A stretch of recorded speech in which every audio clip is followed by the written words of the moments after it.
Earth's spin is speeding up, according to scientists. They don't know why.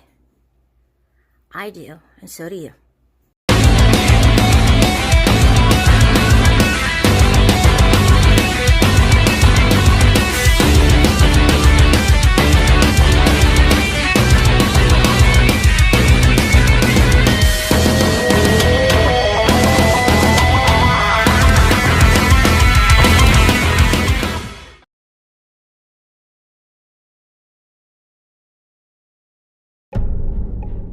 The Earth is speeding up. It's literally spinning faster. Could it cause a tech meltdown?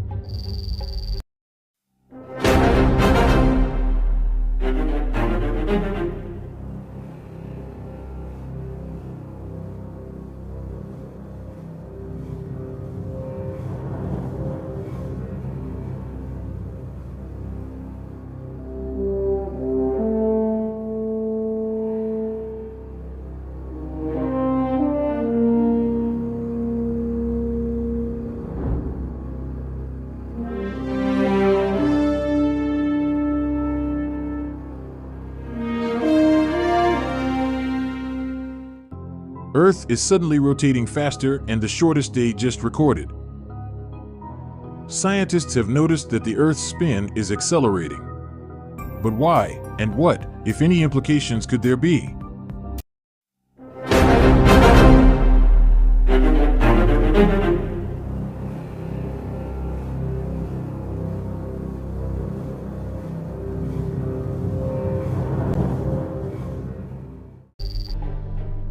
And what have melting glaciers got to do with it?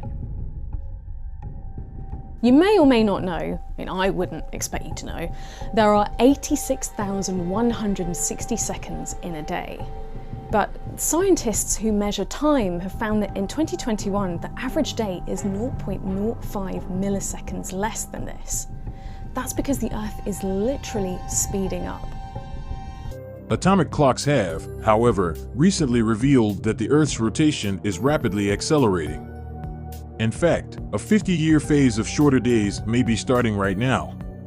Scientists note that 2020 had the 28 shortest days since 1960. The shortest day in 2021 was longer than it was in 2020, reversing the trend from the previous year. But on June 29, 2022, our planet made its fastest ever rotation, and on July 26, 2022, there was a day that lasted 1.50 milliseconds less, apparently. The Earth rotated in 1.4602 milliseconds less than 24 hours on July 19, 2020, breaking the previous record for the shortest revolution. But why is the Earth's spin apparently accelerating? Okay, so you might think 0.05 milliseconds, so what? But this actually goes against everything that we expect to see happen, and scientists are desperately trying to find an answer. Because since its creation, Earth's spin has actually been getting slower. In a not very recent history, the days on Earth used to be twice as fast. But what does a faster spinning Earth actually mean? The cause of the differing speed of Earth's spin is unknown, but theories abound. A half a millisecond equates to 10 inches or 26 centimeters at the equator. In short, GPS satellites, which already have to be corrected for the effect of Einstein's theory of relativity, the curve of space and time, is quickly becoming useless.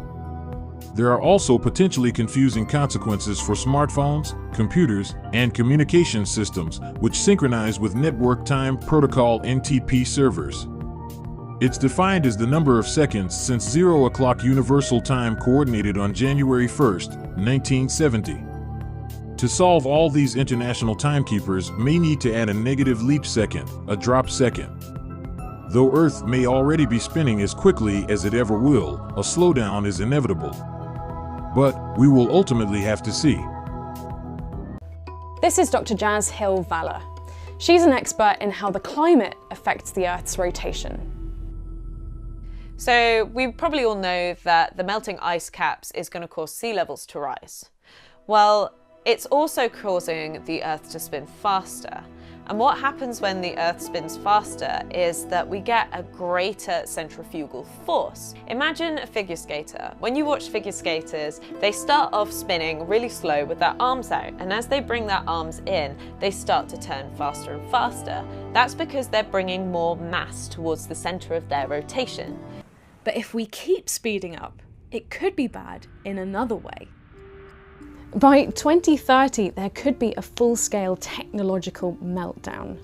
GPS relies on precision timing, and if a day falls too far behind that 24-hour benchmark, there could be disastrous consequences.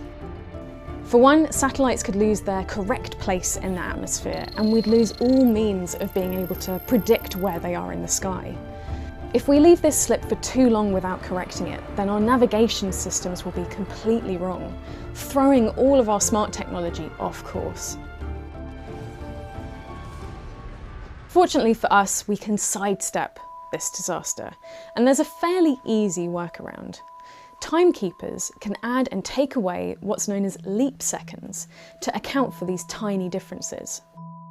They can alter what's known as international atomic time, which can be adjusted for the subtle discrepancies between the Earth's rotation and our clocks.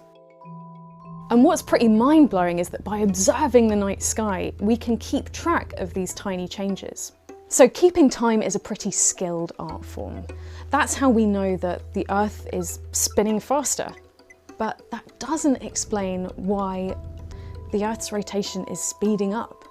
So what's causing it?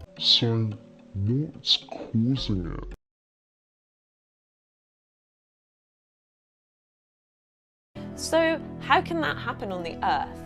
Well, water has this crazy property where when it freezes, it actually expands. So if you think about all of the glaciers and the mountains and the ice sheets as being these huge, tall, towering sheets of ice, well, what would happen if we suddenly melted them really quickly, which is something that we're seeing happening at the moment? If we take all of that mass in those glaciers and those ice sheets and suddenly it melts and gets closer and closer to the surface, just like the figure skater bringing their arms in, all of that mass is going towards the center of rotation, meaning that the Earth is going to start spinning faster. This meltwater currently sits at the poles. This is why right now scientists believe the Earth is spinning faster than usual. So will it get faster forever? Here's the conundrum. Actually, scientists expect this to be just a blip. Although it's been getting faster for the last 2 years, experts expect the Earth to go back to its longer-term pattern of slowing down. And it's the Moon that's causing this. This is to do with the tidal relationship between the Moon and the Earth. We only see one face of the Moon. It's tidally locked with the Earth.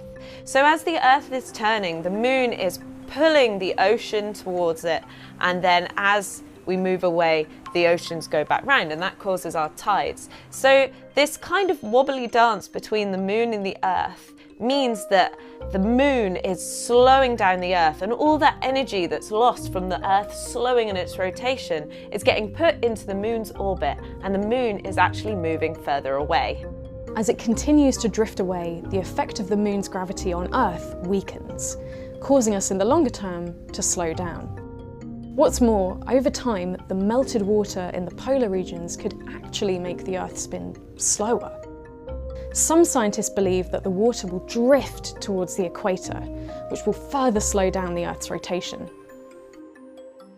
This is called equatorial bulging. Think of it as a big spare tyre around the middle of the Earth. It exists already, down to the centrifugal force exerted on the ocean by Earth's rotation. But adding to the weight of this tyre is no good thing. All of that excess water is going to go and sit around the equator, which means that there's more mass further out from the centre of rotation. The equatorial bulge of water is going to get higher, which means that around the equator there's going to be even higher sea levels than we originally predicted. It could mean that hurricanes and typhoons and cyclones that form at the equator could become more severe because there's more water vapor there. So the increased severity of these storms because of the Earth spinning faster is probably only going to be a temporary effect, but that doesn't mean we shouldn't be worried about it.